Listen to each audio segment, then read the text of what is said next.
Hello, my dear friends.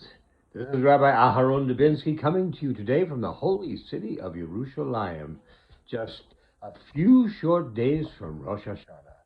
Since we're going to start a new year, what better time to start a new leaf than right now? Before I go any further, I want to say one thing. This is very important.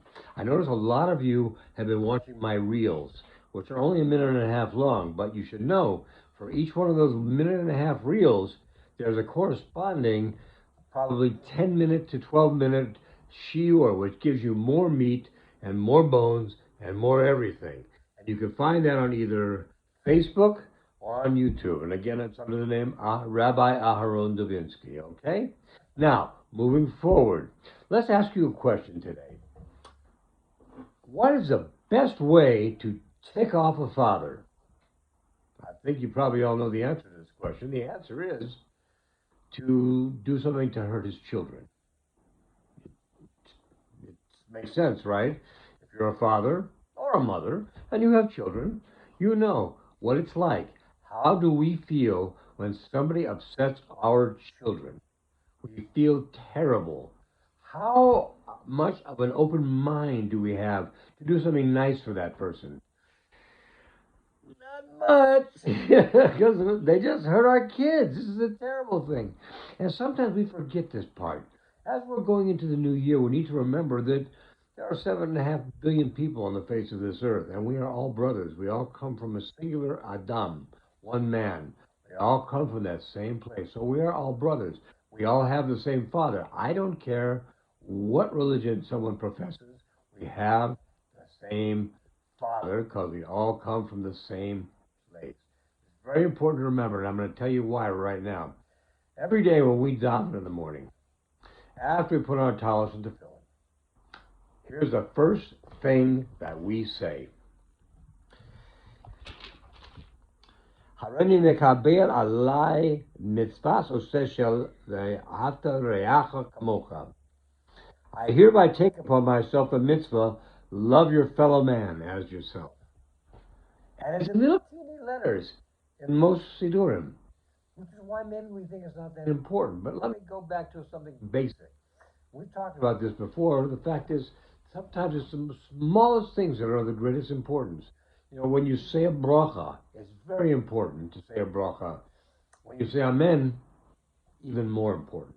Okay? The amen is a higher level of bracha for you than the bracha got for you. Okay? So this is something we need to remember. We need to remember that the people walking around out there on planet Earth are our brothers and sisters, and we need to treat them as such. I sometimes look around the shul and I think to myself, this is all my family. These are all my family. And it doesn't matter what shul I'm in, because I feel the same way no matter what shul I'm in. Is it Sephardic? Is it Ashkenazic? Is it Sephardi? It doesn't matter. I don't care. They're all my brothers and sisters. And all the people on planet Earth, in truth, are all my brothers and sisters. This is very important to remember it. You know, there's a saying in Zohar that says the most important things are the things that are concealed, not the things revealed. And because it's a small, we may consider it to be concealed. Remember how important the things are that are concealed. This is very, very important. We need to move forward with this, and we need to start looking at people around us. Now, there are some people, and I'll be the first to admit it, who are challenged to do that with. I mean, there's something about them. They want to be nasty, they want to be mean, they want to be whatever they want to be. But I saw something this week that was sent to me by a friend. It was a picture of a man holding a sign saying, even though we disagree, we can still be friends. And there's so much truth in that. The problem is the media these days has taken us to a place where they don't want to allow us to believe that. They want you to believe that anybody that doesn't agree with you is horrible. And they'll use many epithets to give you a name for them. They're racist, they're misogynist, they're a Nazi, whatever they want to say. They use all sorts of names. Matter of fact, you'll find out in a lot of cases when you're talking to somebody, a discussion goes like this. I say something, you listen to what I say, and then you say something. And listening to what I say means listening. The problem is most of us, we don't listen. When we have a discussion with somebody, here's how it goes. Somebody is talking, and we're sitting there waiting for them to stop so we can say something. So what is our mind? Is our mind on listening? No. Our mind is on what we're going to say next. And that's never where it should be, because that is what leads to misunderstandings. So we need to be better listeners in order to forward this agenda, okay? We need to be better listeners. And if we are, we'll have more discussions. I say something, you hear me, you say something, maybe it agrees, maybe it doesn't agree. You say something, I listen, and I maybe agree and I don't agree, and I say something. We can go back and forth like this and back and forth like this, and I have many friends that I can do this with. There are some people, however, you can't do this with. There are some people who you'll say something, and they'll say something, and you'll disagree with them, and they'll call you a name. Brush it off, like water off a duck's back. Remember, somebody's opinion of you is simply their opinion. It's not who you are. You know who you are. You know the type of person you are, and you want to make sure that the type of person you are is a person that does pay attention, that does listen, that does respond based on somebody else's answers to what you talk about, that is involved. They're engaged in the conversation. They're not just waiting for a chance to tell you that you're wrong. You may be wrong in their opinion. You may be wrong in their opinion. But here's something I found out. Occasionally we get into a discussion with somebody, and it's just going around and around and around in circles, and you can see it's not going anywhere. Nobody's going to win this discussion because nobody's going to give up. So at a certain point, ask yourself a question. Wouldn't it not be better to just say, you know what? You may be right, more I think about it. Now, they feel good because they heard you say that they're right. Or did they hear you say that? They heard you say, you may be right. Which, of course, leads to the possibility also, you may be wrong. They don't even see that. It's okay. They walk away feeling good. You get out of a very uncomfortable situation, and you didn't have to lie. Maybe they are right. Maybe you don't know something. Maybe they know something you don't know. Maybe you know something they don't know. It doesn't matter. But what we have to do is try and keep peace. Remember Aharon Cohen. What did it say about him? That he loved peace, pursued peace, and brought people to Torah. What a way to live your life. Love peace, pursue peace. He would even, they say, when there were two friends who had a falling out, would go to the one friend and say to him, you know, your friend really wants to apologize to you because he feels bad that you've been separated by your discussion.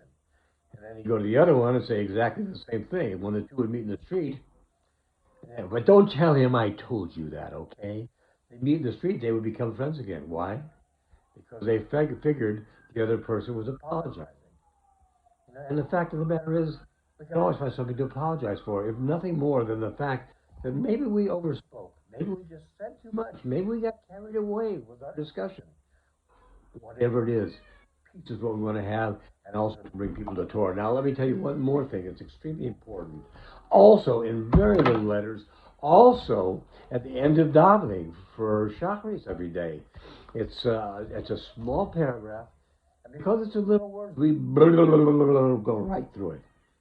We don't often think about what it says, and I'm going to read it to you right now. So listen to this very carefully. Al tira mipacha pisom mesasu sheim tisavo. Utu et avetu for dabru davor velayakum ki Immanuel. Ad zigne ani hu, ad sever ani asbol, ani asisi, ani esa, ani espol amalet, atzadikim, yorishmecha, yeshaysharen esponecha. Listen to this very carefully and think about the world we live in today, because it's extremely applicable. We say it every day, 3 times a day, at the end of the Aleinu, every single day, every single time. And I want you to think about how important this is. Do not fear sudden terror, nor the destruction of the wicked when it comes. Are you with me so far? Contrive a scheme, but it will be foiled. Conspire a plot, but it will not materialize. For Hashem is with us. To your old age, I am with you. To your hoary years, I will sustain you. I have made you. I will carry you. I will sustain you, and I will deliver you. Indeed, the righteous will extol your name. The upright will dwell in your presence. Think about that. When you think about what's going on, people talking about nuclear engagements, it's ridiculous. It's not what we're here for. We are here because it's a world of love, and we should make it that world of love. How do we do that? We do it one person at a time. Those people that are so annoying that you just can't stand to be around them, if you need to, avoid them. If you can, it's better to look for that one spark of light inside of them, because Rabbi Nachman tells us that everyone has a spark of good inside of them. We just have to go looking for it sometimes. And when we find it, it's like a spark in a dying fire. You can blow on it, you can nurse it to a huge fire all over again. And you just started with what? A small spark. Now, as we go into the new year, let's think about not so much what separates us, but what brings us together as human beings, as brothers and sisters, as people who inhabit the earth and want to keep the earth safe for us, for our children, for our grandchildren, and well beyond that. And that requires us to be human. It requires the human factor. We all have it in us. Let's begin to use it. Let's all have a great new year. Be well, my friends. God bless. The Mahatima Tova, may you be inscribed and sealed in the book of life for a wonderful year. Be well, my friends. God bless. All the best.